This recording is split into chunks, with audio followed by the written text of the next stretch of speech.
Yeah, this time round, I'm going to discuss about people who don't stay in their countries, and this is my piece of advice to all of you guys.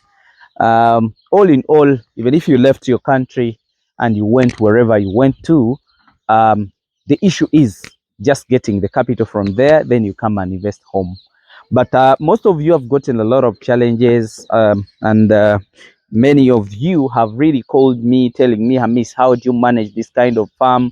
Many of you people have been telling me, Hamisi, you're managing this just because you're a vet or just because you have a lot of experience with farming. That is not the case. I'm telling you the truth. That is not the case. If I may ask you many times, okay, if I have experience with this, how many people have I experienced with the same, and how many are really having like the animals that I really have? I will always tell you that what drives all that is all about passion, first of all, and really being devoted. That is the second issue. Um, how do I manage my farm just without me, or without me being there all the time? Because it doesn't mean that I'm always at my farm. No, that's not the case. Two, I even have some other farms which are not close to me, but I always monitor them. Then for another case is that me, I don't always be here every week. I'm always here maybe some of the weekends, like from Friday, um, from Saturday to Sunday. But how do I manage? Or how can you manage a project from wherever you are? That is the question. That is the what I want to really answer. Um, First and foremost, the farm doesn't need you. For your information, Hamisi himself has never even managed. Sorry, Hamisi himself has never even reared animals. I cannot even manage to run with those animals to wherever they get the feeds from. But what I do, I talked about the three pillars of success in animal farming, and I talked about management, I talked about genetics, and I talked about feeds, and of which I've repeatedly explained to you those stuff. But for this case, it's all about management. Let me tell you one thing, you people, you are being confused by many people. Let me tell you, for example, like for me, I have different sections, different companies that I'm really dealing with. But one of the biggest challenges are managing the workers. Most of the time, we think nothing can be done without us. And me, as me myself, I say that is not the case.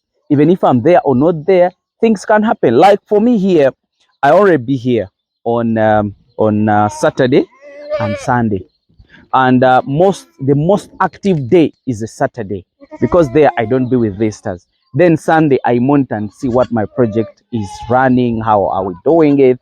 But because I trust people, let me tell you one thing, this business is all about trust. If you can't trust, then you can't do this business. I know you've gotten a lot of disappointments, but we also get them. You get it? Like some of you people, you really get disappointed when you see your animal dying. Animals are supposed to die because even human beings die. Like for example, there is no any hospital they make without a mortuary. Do you mean if they make a hospital with a mortuary means that they did it because they need people to die? No, but that cannot be controlled. Death can never be stopped. You get it? But like for example, if you lose animals, what do you have to do? Do you really need to approach your workers unit, then be furious, then be what? No. Find an approach. I'm always advising people that if you get, pissed, don't take a decision. Wait till when you settle and then you take the decision.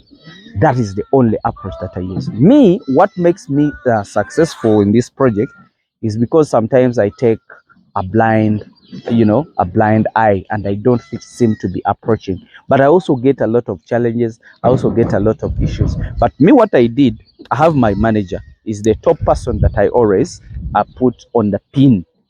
I put him to be concerned with everything that happens on my farm. So what I do, I give my manager mandate and authority to employ the team. Then after employing, he pays the team. Then after paying the team, he monitors them. Me, what I do, whatever case I get, I have to blame him. It is very easy for me to blame one person than blaming the whole family. It's very easy for me to be lied by one person and not be lied by many people. So what am I trying to mean is that let's know the structures. There is not any rich person who works on his own. And for your information, it is not you, not even me, that makes my money. It is those people that makes my money. So it doesn't stop you from wherever you are. Even if you're here, you're almost a person who doesn't stay here. Even if you're in America, me, what I do, or what I always advise you people who doesn't stay here in Uganda, get a right plan. You get? But most of the time, people are really confused and they are made to spend a lot of money because they have no access. There is no way how they can communicate to the right people. And you know, when you look at someone, there is a farm I went to, a guy asked a guy that you give me a technical house, and the guy made a house. He went maybe on Pinterest or somewhere, then he saw the picture, and then he decided to put that at a very high expenditure. And that farmer, the house is now bad that he needs to repair. He spent over 100 millions building the house. But as per now, the house is bad.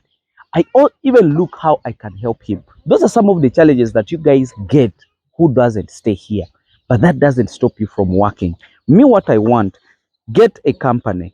If not a company, get an individual and you put him in the writing. That will you manage my farm? Yes. What do you need? I need this. What do you need? This. Then you put all that in writing. You let that person manage your farm, supervise, and then finally give you the results. That is the only approach that can be done. There is many people now in the country who they don't even stay in the country, but they have animals, they are multiplying, they get some little challenges, which is expected. Because even me, who always go and visit my farm, I also get those kind of challenges. So my dear people, I wanted just to give that emphasis, give you that confidence that you will have to do that.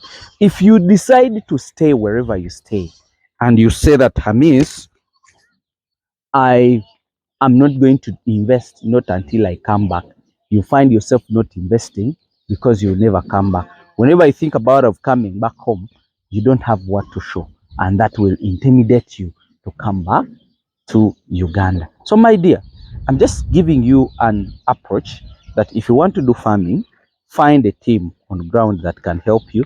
Don't just do words, also do agreements, whereby you can, if that person does a diversion from the main project that you stated, then you can arrest that person, or you can go into another level of the life than you people getting denied to start, or getting denied or obstructed to start investing in your country.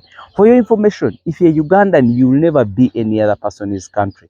You will never be a Muzungu. You will never be if you're Ugandan, make sure that you develop your country, and we can reach at a certain level. How? By doing that kind of stuff. So some people who doesn't want even to come back here, it's because they have not invested a lot here. They think about of coming here, the money they would get from here cannot sustain them and their families. But if you have your farm, it can sustain you and then sustain your family. Then why would you be in that kind of winter whereby you can't even get out and enjoy the life? So that was my piece of advice, and let me just wish you the best. Bye.